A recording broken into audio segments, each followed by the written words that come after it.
नमस्ते students, welcome to Kavita classes.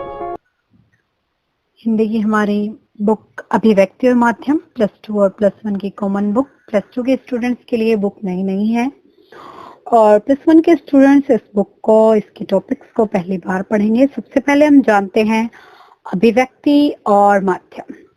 अभिव्यक्ति होता है अपने आंतरिक विचार व्यक्त करना। माध्यम किसी साधन के द्वारा, किसी माध्यम के द्वारा। एक तो बातचीत करने का तरीका होता है प्रत्यक्ष रूप से, आमने सामने है, हम बात कर रहे हैं। एक होता है स्टूडेंट्स अप्रत्यक्ष रूप से किसी माध्यम के द्वारा। मान लीजिए किसी को हम फोन पर बात करके अपने विचार आदान प्रदान करें, टीवी में हम किसी का भाषण सुने, इंटरनेट के माध्यम से मैसेज के द्वारा हम किसी के पास अपनी बात को पहुंचाएं, ये माध्यम कहलाता है। यानी कि अपने विचारों को, अपने आंतरिक विचारों को बात करने के लिए कोई साधन, उस विषय पर ये बुक है स्टूडेंट्स। फर्स्ट लेसन है स्टूडेंट्स हमारा जनसंचार माध्यम। सबसे पहले अभिव्यक्ति और माध्यम, आंतरिक विचारों को व्यक्त करने के लिए किसी साधन का उपयोग। सबसे पहले हम संचार देखते हैं। संचार चर धातु से बना है जिसका अर्थ है चलना। संचार की डेफिनेशन रहेगी जब दो व्यक्तियों के मध्य विचारों का आदान प्रदान हो, सूचनाओं का आदान प्रदान हो, भावनाओं का आदान प्रदान स्टूडेंट्स देना और लेना, सुने भी विचार हम और अपने विचार बताएं भी, वो संचार कहलाता है। क्या रहेगी संचार की डेफिनेशन? विचारों का, भावनाओं का, सूचनाओं का आदान प्रदान संचार कहलाता है। संचार के 4 पार्ट्स हैं। अंतर्वैयक्तिक संचार, अंतर्वैयक्तिक संचार, समूह संचार और लास्ट और इम्पोर्टेंट जनसंचार, जो हमारा लेसन है जनसंचार। सबसे पहले संचार का हमें पता लग गया। संचार धातु से बना है, चलना। दो व्यक्तियों के बीच या दो से अधिक व्यक्तियों के बीच विचारों का आदान प्रदान होता है तो संचार कहलाता है। सबसे पहले आता है अंतर्वैयक्तिक संचार। जब हर वक्त जरूरी तो नहीं कि हम किसी को अपने विचार बताते रहें, मन में बहुत कल्पनाएं चलती हैं, या फिर प्रार्थना पूजा पाठ करते हैं तो हम मन में कुछ सोचते हैं, बोलते हैं, मन ही मन, बाहर नहीं सुनाते, वो अंतर्वैयक्तिक संचार होता है। दूसरा है स्टूडेंट्स अंतर्वैयक्तिक संचार। अंतर्वैयक्तिक यानी कि दो व्यक्तियों के बीच विचारों का आदान प्रदान। अंतः तो क्या था? अपने मन ही मन विचारों को सोचना, किसी को बताना ना। अंतर्वैयक्तिक क्या होगा? दो व्यक्तियों के विचार, दो व्यक्तियों के मध्य विचारों की साझेदारी, विचारों का आदान प्रदान। थर्ड समूह संचार, नाम से ही पता चल रहा है बच्चों में। एक समूह में जब दो से अधिक व्यक्तियों के बीच विचारों का आदान प्रदान हो, ग्रुप में, समूह में बातचीत की जा रही हो, समूह संचार कहलाता है। लास्ट है स्टूडेंट जनसंचार। अब तक हमने पढ़ा कि दो व्यक्तियों के बीच संचार, दो से ज्यादा व्यक्तियों के बीच संचार, मन मन में संचार। अब बात आती है जनसंचार की।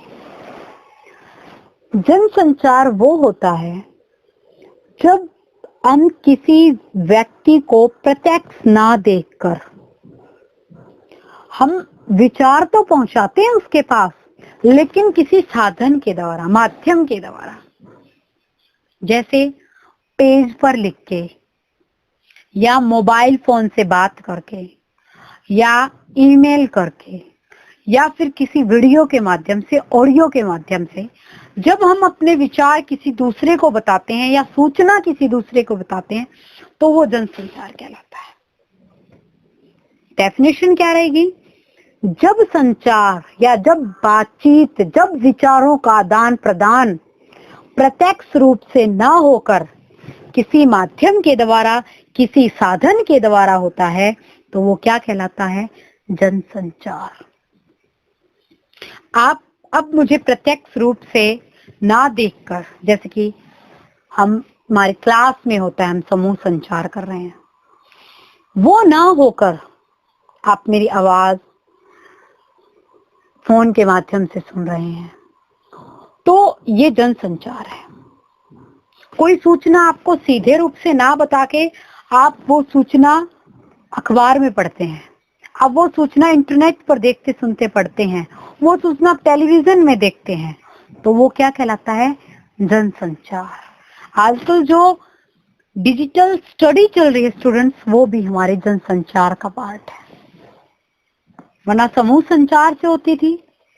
आप अभी जो स्कूल में आप प्रत्यक्ष रूप से स्टूडेंट से, टीचर से मिलते थे, अब वो ना मिलकर हम जो इंटरनेट का माध्यम का साधन प्रयोग कर रहे हैं, इंटरनेट को प्रयोग कर रहे हैं, वो जनसंचार माध्यम है।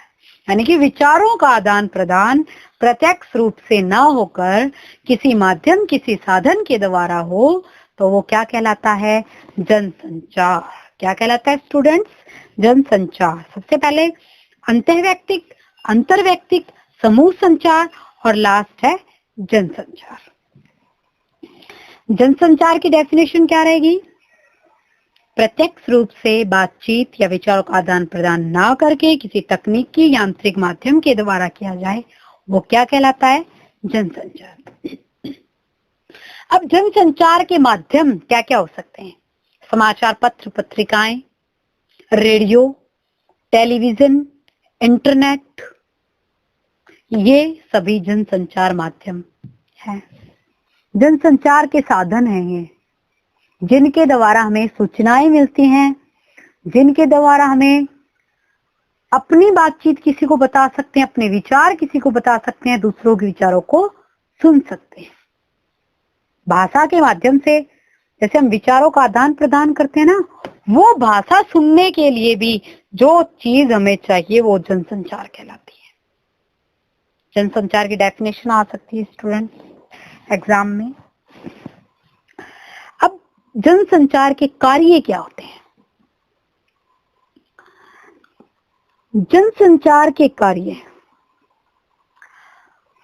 देखो, अभी एक व्यक्ति पूरे विश्व भर में हर जगह जाकर सूचनाएं नहीं ला सकता। सूचनाएं जानने के लिए हमें चाहिए जनसंचार, कोई माध्यम चाहिए। हमारे माननीय प्रधानमंत्री जी ने कोई भाषण दिया, वो भाषण हम हर एक व्यक्ति उनके पास जाकर सुन नहीं सकता।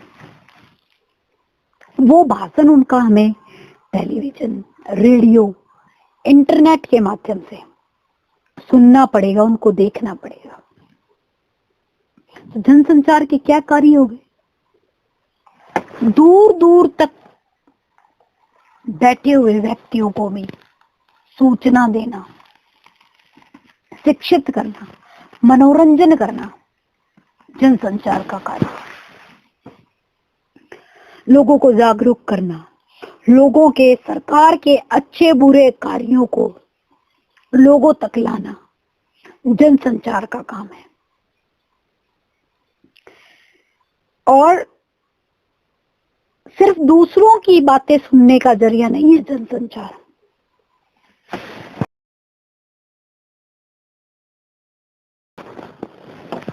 हम अपनी भावनाएं भी दूसरों के सामने प्रकट कर सकते हैं। अपनी जो आंतरिक विचार हैं वो भी हम दूसरों तक पहुंचा सकते हैं। ये जनसंचार के कार्य है। सबसे पहले जनसंचार का माध्यम है समाचार पत्र। सबसे पुराना माध्यम, सबसे प्रचलित माध्यम था, और आज के समय में भी, इस इंटरनेट के दौर में भी समाचार पत्र की महत्वाकांक्षा को भुलाया नहीं जा सकता, या इसकी जो प्रचलित महत्वाकांक्षा थी वो आज भी कम नहीं हुई है। मुद्रित माध्यम है समाचार पत्र, ऐसा माध्यम कम पढ़ा लिखा व्यक्ति भी पढ़े या किसी अनपढ़ व्यक्ति को भी सुनाया जाए तो समझ आ जाए। भाषा शैली सरल, साधारण, कोई विद्वता प्रदर्शित करने के लिए नहीं, निष्पक्षता, तथ्यों की शुद्धता, ये समाचार पत्र के सिद्धांत हैं। और कागज की जो शुरुआत है 202 ईसा पूर्व काइलून नामक व्यक्ति ने की थी, चीन में। भारत में पहला छापाखाना 1556 में गोवा में खुला था। पहला अखबार बंगाल गजट, लेकिन वो अंग्रेजी अखबार था।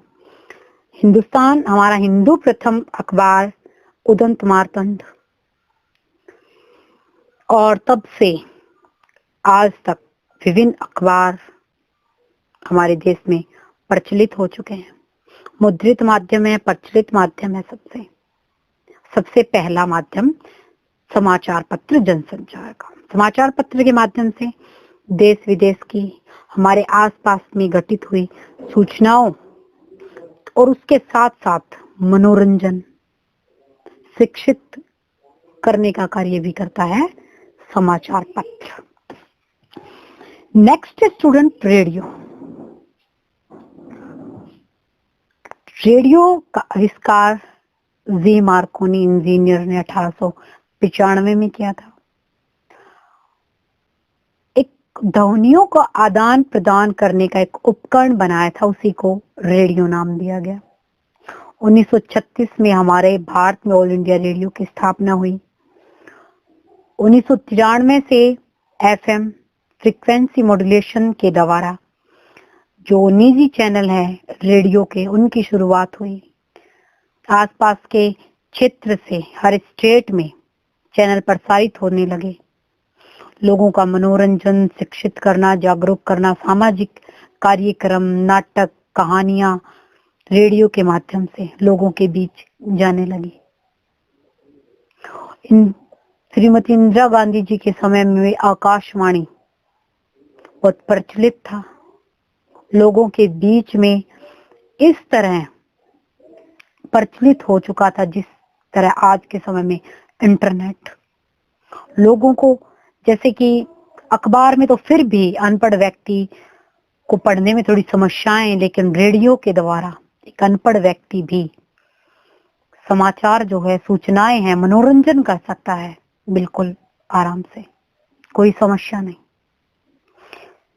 और महात्मा गांधी जी ने तो कहा भी था रेडियो को अद्भुत शक्ति, एक उस समय की सबसे अद्भुत शक्ति माना था उन्होंने, क्योंकि एक देश के लिए, पूरे संसार के लिए अद्भुत शक्ति वही होती है जब सूचनाएं, जब हर पद्धति, हर योजना का लाभ प्रत्येक छोटे से छोटा आम नागरिक उठा सके, और वो रेडियो के माध्यम से संभव हुआ था।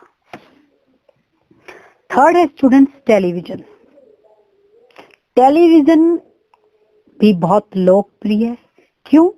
क्योंकि दृश्य और श्रव्य माध्यम था। रेडियो जिस प्रकार श्रव्य माध्यम था, समाचार मुद्रित माध्यम था, टेलीविजन श्रव्य और दृश्य माध्यम था। सुनने के साथ साथ लोग देख सकते थे घटनाओं को, सूचनाओं को अपनी आंखों से देख सकते थे। भारत में 1959 में रेडियो की शुरुआत हुई। 1976 में, उससे पहले आकाशवाणी का एक हिस्सा था टेलीविजन, लेकिन 1976 में इसे दूरदर्शन का नाम दिया गया। 1993 से, बल्कि इससे पहले ही प्राइवेट चैनल जो हैं वो शुरू हो गए। लोगों को सूचनाओं के साथ साथ अब अनेक चैनल देखने का मौका मिला। उन चैनल्स के माध्यम से लोगों के मनोरंजन बढ़े, लोगों की सूचनाओं का विस्तार बढ़ा, एक अद्भुत क्रांति लेके आया टेलीविजन का दौर। आज भी टेलीविजन की महत्वाकांक्षा को देखा जा सकता है।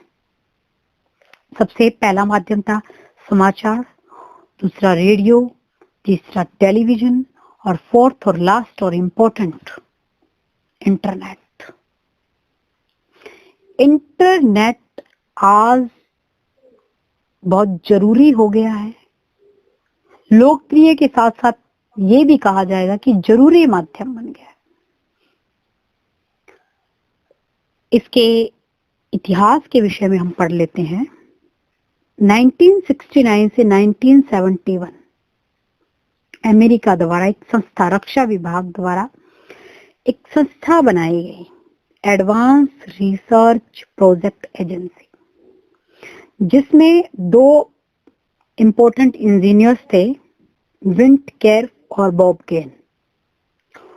और भी इनकी टीम थी, लेकिन ये इंपॉर्टेंट इंजीनियर थे जिन्होंने 24 कंप्यूटर्स को आपस में जोड़कर एक दूसरे के पास सूचना पहुंचाने का कार्य करने में महत्वपूर्ण सफलता प्राप्त की।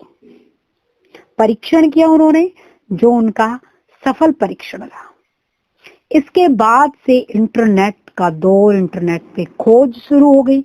1979 में ब्रिटेन में खोज शुरू हो गई। 1980 में बिल गेट्स, जिन्होंने माइक्रोसॉफ्ट ब्राउजर का निर्माण किया है, उन्होंने भी, बिल गेट्स ने भी इसके लिए खोज करनी शुरू कर दी। 1984 में वर्ल्ड वाइड वेब आया और तब तक केवल संदेश यानी कि लिखी हुई सूचनाएं और फोटोज ही सेंड हो सकती थी। 1993 में ऑडियो वीडियो का दौर शुरू हुआ। 1995 में माइक्रोसॉफ्ट ब्राउजर ने एकदम सफलता हासिल कर ली और 1999 में व्यापारिक लेन देन, कॉमर्स साइट जो है, इलेक्ट्रॉनिक माध्यम से शुरू हो गया। 2003 में वायरलेस इंटरनेट, यानी कि हमने चिप में, सिम में हम इंटरनेट, इतने एक छोटी सी चीज में कितना इंटरनेट महान कलाकृति देखने को मिली हमें। पत्रकारिता, इंटरनेट इंटरनेट पत्रकारिता यानी कि समाचार पत्र इंटरनेट पर प्रकाशित होने लगे। जो हम कागज पर पढ़ते थे वो हम स्क्रीन पर पढ़ने लगे। 1983 से स्टार्ट हुआ और भारत में 1993 से इंटरनेट पत्रकारिता का दौर शुरू हुआ और प्रत्येक माध्यम का देश के विकास में, देश को सूचना पहुंचाने में, देश को शिक्षित करने में अपना अपना महत्वपूर्ण योगदान है। आज इंटरनेट की महत्वाकांक्षा देखते हुए हम टीवी, रेडियो और समाचार पत्र रेडियो की महत्वाकांक्षा जो अपने समय में थी उसको भुलाई नहीं जा सकती। ये है स्टूडेंट्स हमारा जनसंचार के माध्यम के विषय में जानना कि जनसंचार है क्या। जनसंचार क्या था? विचारों का आदान प्रदान किसी माध्यम के द्वारा, और वो माध्यम कौन कौन से हैं? समाचार पत्र, पत्रिकाएं, रेडियो, टेलीविजन, इंटरनेट। जनसंचार के माध्यम के विषय में जानना, इनके लेखन के विषय में जानना। 12th का फर्स्ट लेसन है जनसंचार माध्यम के लेखन के विषय में और +1 का फर्स्ट लेसन है जनसंचार के माध्यम के विषय में जानना। संचार की डेफिनेशन, जनसंचार की डेफिनेशन, जनसंचार के चारों माध्यम स्टूडेंट्स आपने पढ़ के देखने हैं। इनको विचार करना है अपने माइंड में जनसंचार माध्यम के विषय में।